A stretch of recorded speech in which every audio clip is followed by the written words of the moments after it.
সুস্থ অবস্থায়ও আল্লাহ, আবার অসুস্থ অবস্থায়ও আল্লাহ। বিশ্বনবী যখন সুস্থ থাকতেন তখন আল্লাহরে ডাকতেন, অসুস্থ হয়ে গেলে আল্লাহরে ডাকতেন না। ব্যাপারটা কি এমন? কথা বলেন। সুস্থ থাকলেও তিনি জিকির করতেন কার? অসুস্থ অবস্থায় তিনি জিকির করতেন কার? বিশ্বনবী মাঝে মাঝে অসুস্থ হতেন না? কথা বলেন। বিশ্বনবী অসুস্থ হতেন, তারপরেও তিনি আল্লাহর কাছে চাইতেন। বিশ্বনবী বলতেন, ইদা সাআলতা ফাসআলিল্লাহ, যখন চাইবা আল্লাহর কাছে চাও। কার কাছে? না খাজা বাবা, ল্যাংটা বাবা, বড় হুজুর, মেজ হুজুর, ছোট হুজুর? কার কাছে? সহজ না হিসাবটা? ইদা সাআলতা ফাসআলিল্লাহ, যখন চাইবে তো আল্লাহর কাছে চাও। ওয়া ইদা ইসতাআনতা ফাসতাইন বিল্লাহ, সাহায্যের দরকার কার কাছে সাহায্য চাবা? কেউ যেটা পারে না পারে কে? কেউ যেটা বোঝে না বুঝে কে? কেউ যেটা দেখে না দেখে কে? পৃথিবীর সবার চোখকে ফাঁকি দিলেও আপনি কি আল্লাহর চোখ ফাঁকি দিতে পারবেন?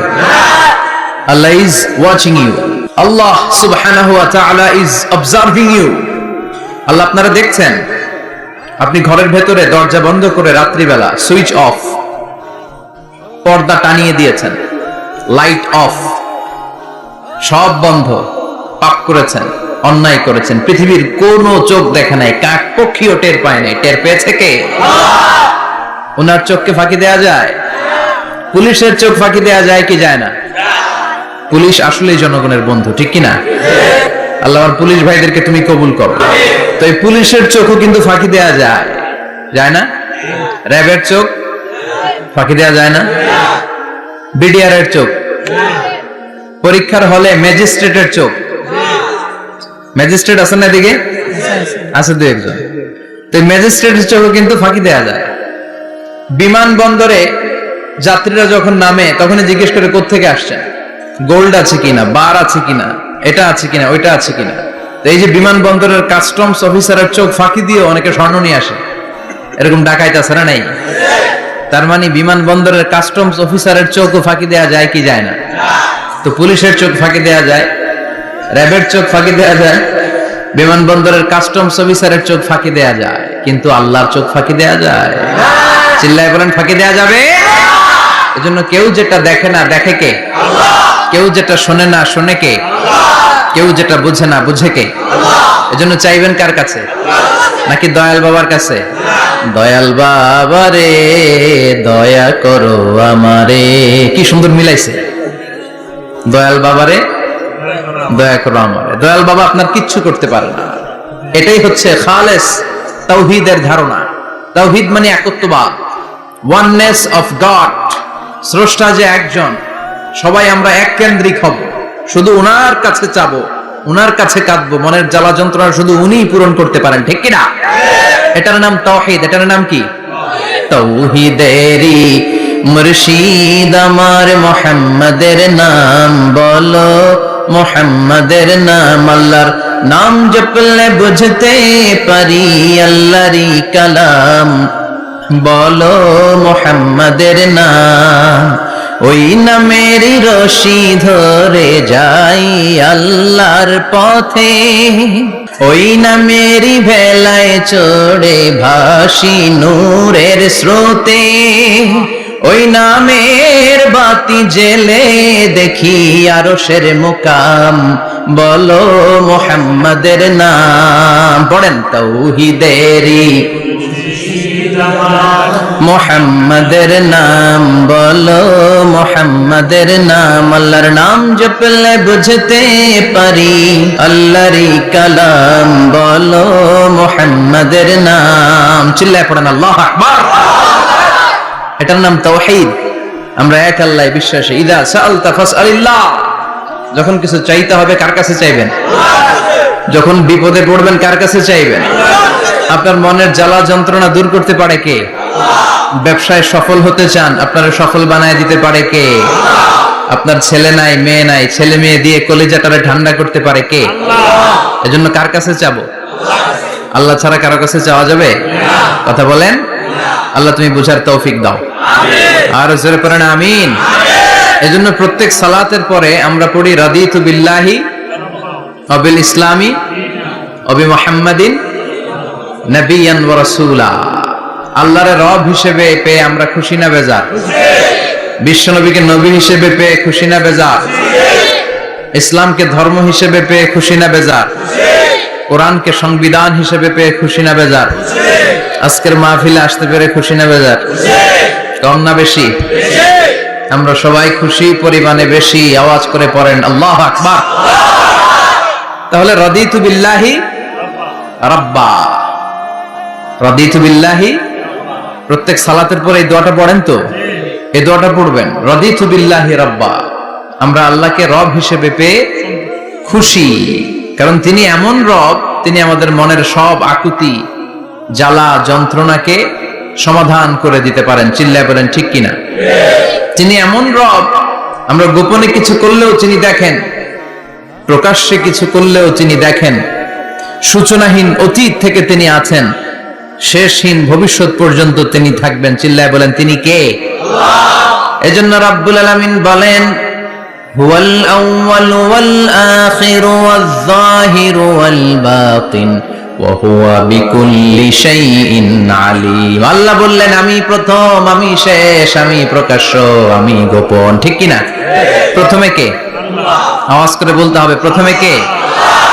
প্রথমে আল্লাহ আল্লাহ, শেষেও আল্লাহ আল্লাহ, আকাশে আল্লাহ আল্লাহ, জমিনে আল্লাহ আল্লাহ।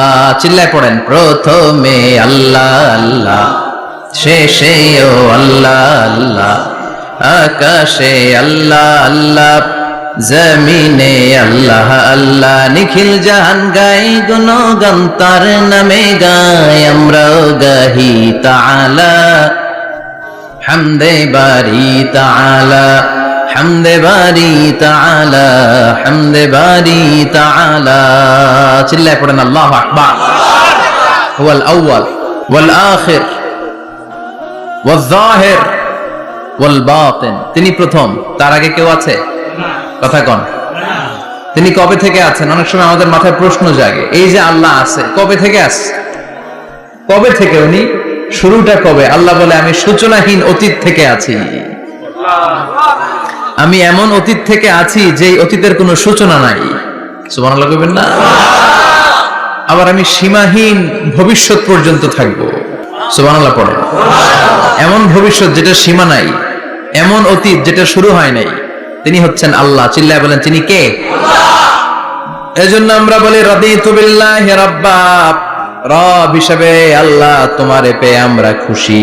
এজন্য আমাদের ইবাদতের সব জায়গায় এই রবের নামের গুণগান আছে না নাই?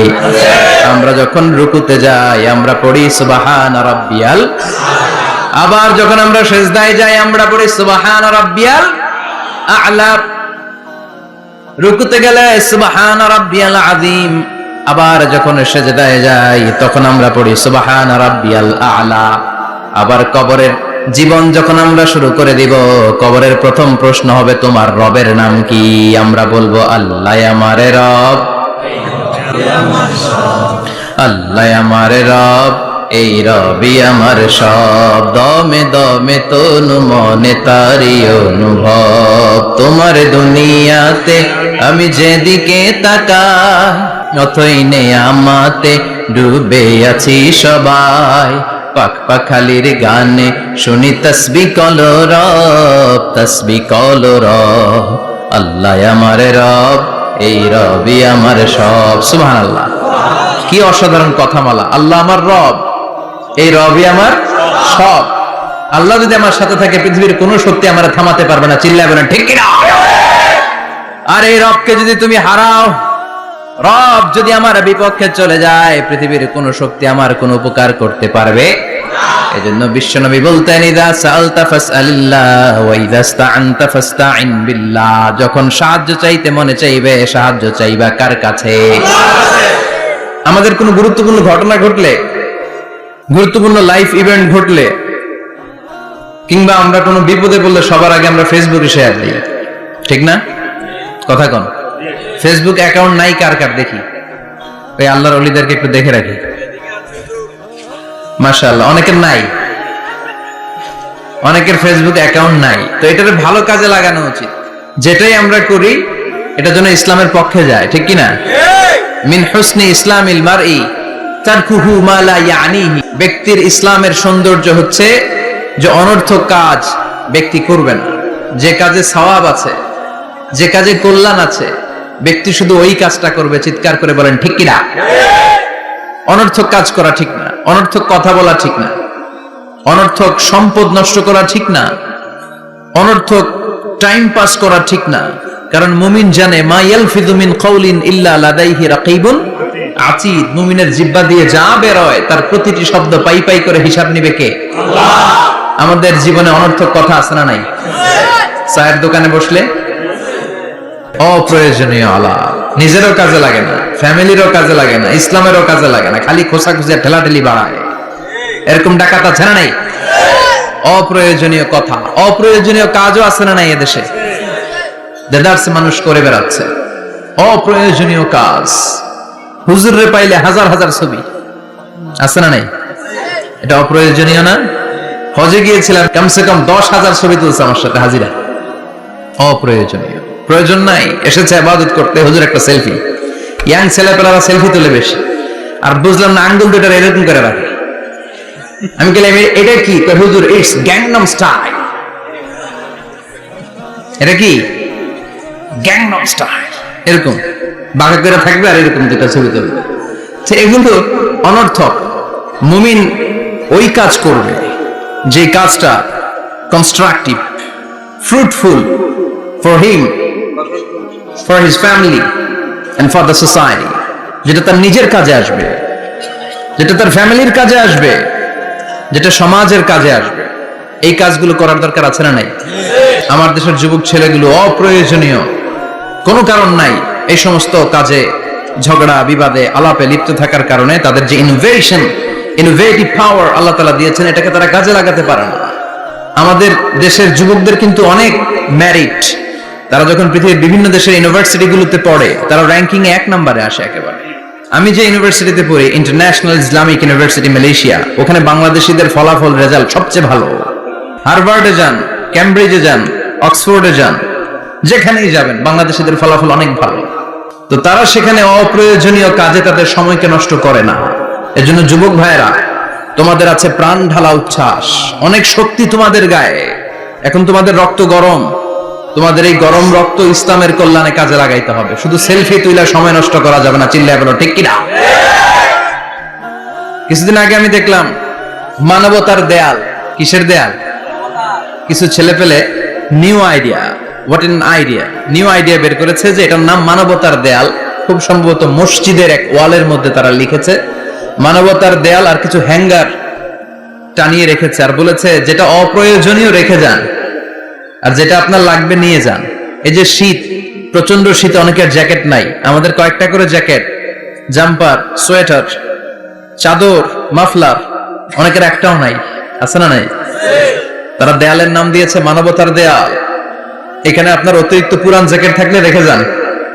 তো অনেকে পুরান জ্যাকেট, মাফলার, চাদর ওখানে ঝুলিয়ে রেখে গিয়েছে। আবার লিখে দিয়েছে যার লাগবে তিনি নিয়ে যান। যার মাফলার নাই, যার জ্যাকেট নাই, চাদর নাই, তারা এসে নিয়ে যাচ্ছে। এটা একটা সুন্দর আইডিয়া না? তো চায়ের দোকানে ছেলেপেলেগুলো যদি মারামারি করতো, অপরাজনীতি করতো, গুতাগুতি করতো, কিলাকিলি করতো, তাহলে মাথা থেকে এই আইডিয়াগুলো বেরোতো? কথা বলেন। Human capacity is amazing.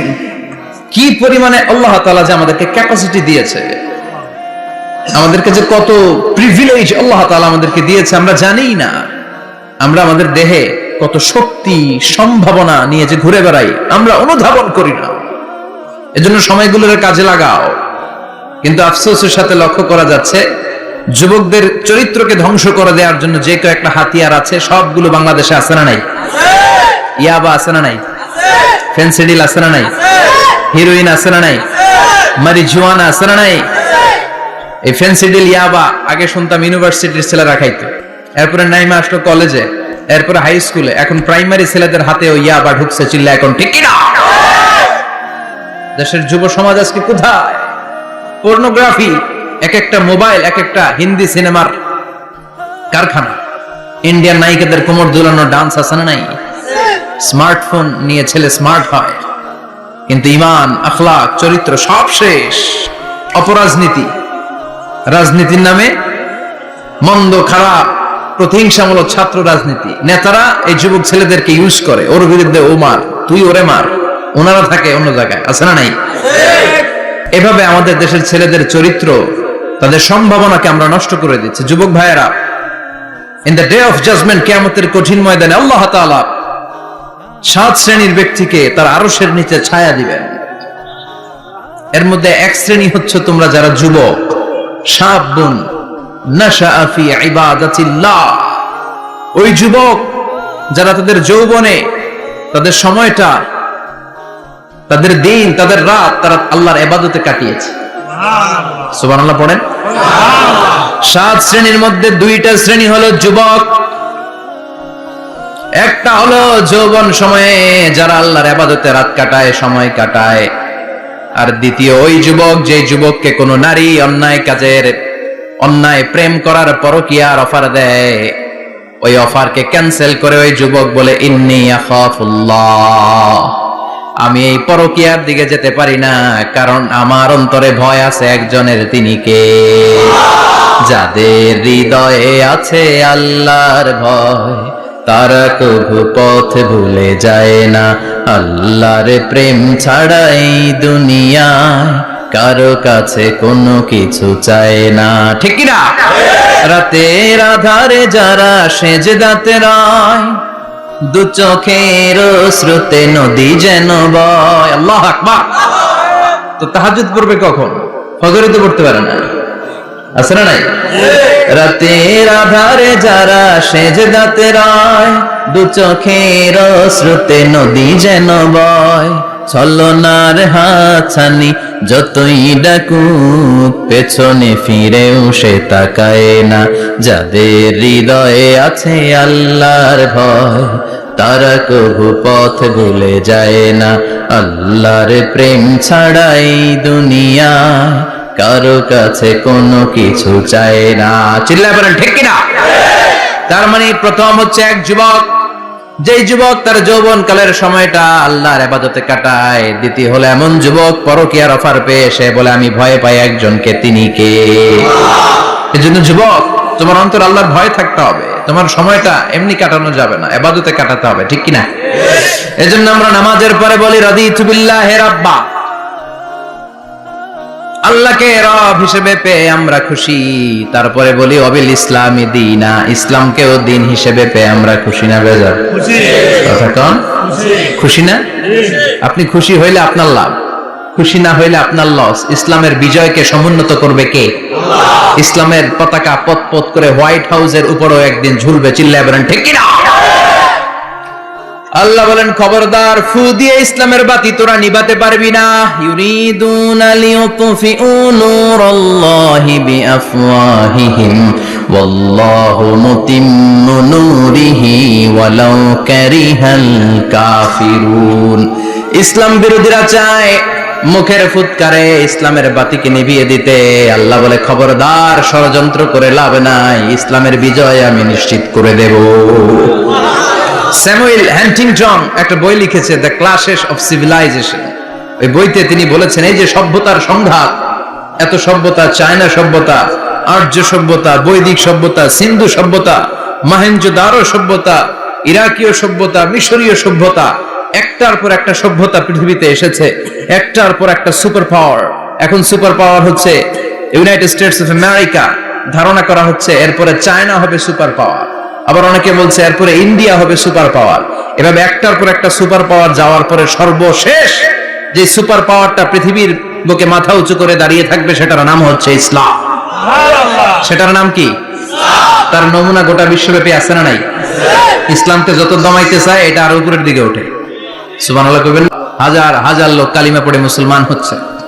গত কিছুদিন আগে আফ্রিকাতে এক লোক এক গ্রামের কয়েক হাজার মানুষকে এক ময়দানে দাঁড় করিয়ে একসাথে শাহাদাতের বাণী পাঠ করিয়ে মুসলমান বানায় ফেলছে। এই আফ্রিকার বুকে এতদিন আমেরিকার কাজ ছিল, এটারে বলে Tansir, Christian missionary. Lakh lakh dollar দিয়ে আফ্রিকার দেশগুলোর মধ্যে গরিব গরিব মুসলমানগুলোরে তারা নাসারা বানাতো। এই বিষয়টা যখন মুসলিম স্কলারদের নজরে এলো, এখন গোটা বিশ্বের সব মুসলিম স্কলাররা আফ্রিকায় যে ইসলামের দাওয়াতকে প্রচার করে দিচ্ছে। গ্রামকে গ্রাম খ্রিস্টান সম্প্রদায় লা ইলাহা ইল্লাল্লাহ মুহাম্মাদুর রাসূলুল্লাহ। ঝিনুকের ভেতর লুকিয়ে থাকে যেমন মতি, ঝিনুকের ভেতর লুকিয়ে থাকে যেমন মতি, কলমা শাহাদাতে আছে আল্লাহর জ্যোতি, কলমা শাহাদাতে আছে আল্লাহর জ্যোতি। পড়েন সবাই। ঝিনুকের ভেতর লুকিয়ে থাকে যেমন মতি, ঝিনুকের ভেতর লুকিয়ে থাকে যেমন মতি, কলমা শাহাদাতে আছে আল্লাহর জ্যোতি, কলমা শাহাদাতে আছে আল্লাহর জ্যোতি। ঠিক কি না? এই জ্যোতি যদি একবার কারো হৃদয়ের মধ্যে স্থান করে নেয়, এই নুরানি আলোর ছোটা যদি কারো হৃদয়ের মধ্যে জায়গা দখল করে নেয়, পৃথিবীর কোন মতাদর্শ তার অন্তরের মধ্যে আর থাকতে পারে না। গ্রামকে গ্রাম আফ্রিকাতে এখন কালিমা পড়ে পড়ে মানুষ মুসলমান হয়ে যাচ্ছে। সুবহানাল্লাহ। একদিন আমেরিকার হোয়াইট হাউসের উপরেও কালিমার লা ইলাহা ইল্লাল্লাহর পতাকা পতপত করে উড়বে। চিল্লায় বলেন ঠিক কি না? এজন্য আমরা বলি ওয়াবিল ইসলামি দীনা, ইসলামকে ধর্ম হিসেবে পেয়ে আমরা খুশি না বেজার? ইউরোপ আমেরিকাতে মসজিদের সংখ্যা বাড়ছে, দাওয়াতি কাজের সংখ্যা বাড়ছে, এমনকি হার্ভার্ড ইউনিভার্সিটিতে, অক্সফোর্ডে, ক্যামব্রিজের ভেতরে, MIT Massachusetts institute of technology, সায়েন্সে যারা পড়ে এদের স্বপ্ন এমআইটির ভিতরে ইসলাম ঢুকে গেছে। এজন্য ইসলামের আলোকে কেউ নিভিয়ে দিতে পারবে না, ইসলামের গতিকে কেউ থামিয়ে দিতে পারবে না, এটা অসম্ভব। এজন্য ইসলামের বিজয় সুনিশ্চিত। আমরা যারা লেগে থাকতে পারবো, আমাদের কপালকে উজালা করে দিবে কে? আল্লাহ। আর বিরোধিতা যারা করব তাদের সব শেষ, দুনিয়াও শেষ, আখিরাতও শেষ, আমও শেষ, সালাও শেষ। এজন্য আমরা বলি রাদিতু বিল্লাহি রাব্বা, আল্লাহ তোমার রব হিসেবে পেয়ে আমরা বড্ড খুশি। ওয়াবিল ইসলামি দীনা, ইসলামকে ধর্ম হিসেবে পেয়ে আমরা খুশি। ওয়াবি মুহাম্মাদিন রাসূলা, বিশ্ব নবীকে রাসূল হিসেবে পেয়েও আমরা খুশি না বেজার? এমন রাসূল, গোটা বিশ্বের শ্রেষ্ঠতম রাসূল, শ্রেষ্ঠতম ব্যক্তিত্ব, যার কাছ থেকে পজিটিভ কোনো জিনিস ছাড়া নেগেটিভ কোনো জিনিস প্রকাশিত হয় নাই। সব ইতিবাচক, always come back positive, not go back negative. সব সময় পজিটিভ বলতেন, পজিটিভ ভাবতেন, পজিটিভ কাজ করতেন। কোন নেগেটিভ নেতিবাচক কোনো কিছু বিশ্বনবীর জীবনে খুঁজে পাওয়া যায় না? চিল্লায় বলেন খুঁজে পাওয়া যায়? As a father, as a husband, as a commander, as a lawyer, as a reformer of the society, Muhammad is the superman of the world. গোটা বিশ্ব এখন তাকে সুপারম্যান ভাবতেছে, boss, boss of the all bosses. পৃথিবীতে যত বস এসেছে সব বসের সবচেয়ে বড় বস হচ্ছে বিশ্বনবী মুহাম্মদ সাল্লাল্লাহু আলাইহি ওয়াসাল্লাম। এজন্য আমরা বলি নবী মুহাম্মাদিন রাসূলা, আল্লাহকে রব হিসেবে পেয়ে আমরা যেমন খুশি, ইসলামকে ধর্ম হিসেবে পেয়ে তেমন খুশি। বিশ্বনবীকেও রাসূল হিসেবে পেয়ে খুশি না বেজার? খুশি। কথা কর। খুশি। এই বিশ্বনবীর ভালোবাসা যদি অন্তরে না থাকে, জান্নাতে ঢোকা যাবে নাকি? আল্লাহর ভালোবাসা, বিশ্বনবীর ভালোবাসা অন্তরে থাকার দরকার আছে না নাই? আল্লাহকে যে পাইতে চায়, হযরতকে ভালোবেসে, আরশ কুরসি লৌহ কালাম না চাইতে পেয়েছে সে। হযরতকে ভালোবেসে, আরশ কুরসি লৌহ কালাম না চাইতে পেয়েছে সে। চিল্লায় বলেন ঠিক কি না? নবীর ভালোবাসা অন্তরে থাকতে হবে। তাহলে তিনটা জিনিসের ঘোষণা আমরা দেই নামাজের পর। আল্লাহকে রব হিসেবে পেয়ে আমরা খুশি, ইসলামকে ধর্ম হিসেবে পেয়ে খুশি, বিশ্বনবীকে রাসূল হিসেবে পেয়ে খুশি, আবার এই কিতাবটারে সংবিধান হিসেবে পেয়ে আমরা খুশি না বেজার? এটার আলোকে আমাদের সমাজ প্রতিষ্ঠিত হোক, মদিনার সমাজ হোক, সোনালী সমাজ হোক, আলোকিত সমাজ হোক, আমরা চাই কি চাই না? এই কোরআনের আইন দিয়ে আমার দেশ চলুক, আমরা চাই কি চাই না? এই কোরআনে ধর্ষকদের বিচার আছে না নাই? অবিবাহিত ধর্ষক হলে 80 ব্যাট, 100 ব্যাট, আর যদি বিবাহিত ধর্ষক হয় ডেথ পেনাল্টি। সৌদিতে করে হেড অফ, মাথাটাকে নুইয়ে তলোয়ার দিয়ে এক কোপ মেরে গর্দানটা আলাদা করে দেয়, ঠিক কিনা? অনেক দেশে ডেথ পেনাল্টি করে, হ্যাঙ্গিং এর মাধ্যমে, ফাঁসির মাধ্যমে। ধর্ষণের বিচার বাংলাদেশে সহজে পাওয়া যায় না, কিন্তু কোরআন দিয়ে বিচার করলে ওই বিচার আছে না নাই? নোয়াখালীর এক বোনকে ধর্ষণ করা হয়েছে, গোটা বাংলার জামিনে এই নিউজটা আছে না নাই? কোরআনের বিচার থাকলে আলটিমেটাম হতো 24 ঘন্টা, 24 আওয়ার্স। 24 আওয়ার্স এর মধ্যে ধর্ষককে ডেকে এনে বাইতুল মোকাররমের স্কয়ারের সামনে লক্ষ মানুষের চোখের সামনে ফাঁসির রশিতে ঝুলিয়ে দেয়া হতো। বড় বড় চোরগুলোর হাত কেটে দেয়া হতো। কলা চোর, ডিম চোর, মুরগি চোর না, বড় বড় সাইজের চুরি যারা করে 1000 কোটি টাকা মেরে দেয়, দেশের 12টা বাজিয়ে দেয়, দেশের 10-এর সর্বনাশ করে, সিমেন্ট খাইয়া, টিন খাইয়া, রড খাইয়া সব হজম করে। ব্রিজ ভেঙে গেলে ব্রিজের ভেতরে পাওয়া যায় বাঁশ, তার মানে রড গেছে কই? হ্যাঁ, পেটে। এগুলোর এক একটার পেটে 10টা করে পাকস তুলে দিছে আল্লাহ। 10টা স্টোমাক না থাকলে রড হজম হয়? কথা কয় না। এগুলোর বিচার হওয়ার দরকার আছে না নাই? কোরআনের রাজ যদি কায়েম হয়, এই সবগুলো বড় বড় চোরের বিচার হবে, লাইভ ব্রডকাস্টিং হবে টিভিতে, আমরা সবাই দেখবো কেমন করে তাদের হাত কাটা হয়। ওই সমাজ আমাদের দেশে চালু হোক, আমরা চাই কি চাই না? তাহলে সোজা সাপটা হিসাব, এই 4টা জিনিসের বিরুদ্ধে কেউ অবস্থান নিলে তাদের বিরুদ্ধে আমাদের অবস্থান, জোরে কোন ঠিক কিনা? আর এই 4টা জিনিসের পক্ষে যারা কথা বলবে তাদের জন্য আমাদের অন্তরে দোয়া আছে না নাই? এক হচ্ছে আমার রব, 2 হলো আমার ইসলাম, 3 হলো আমার পেয়ারা নবী, 4 হলো আমাদের আল্লাহর দেয়া সংবিধান কোরআন। এই 4টা জিনিসের বিরুদ্ধে কথা বললে খবর আছে না নাই? এই 4টা জিনিসের বিরুদ্ধে কথা বলা হবে। মুসলমানদের দেশে এই 4টা জিনিসকে কটূক্তি করা হবে, অপমান করা হবে, আর এর বিরুদ্ধে প্রতিবাদ আসবে না। মুমিন চুপ করে বসে থাকবে, সেটা মুমিন নয়, সেটা মুনাফিক। চিল্লায় বলেন ঠিক কিনা? এজন্য এই 4টা জিনিসের বিরুদ্ধে কথা বললে প্রতিবাদের ঝড় তোলার দরকার আছে না নাই? রাজি আছে মুসলমান? দুই হাত উঁচু করে আল্লাহর দেখা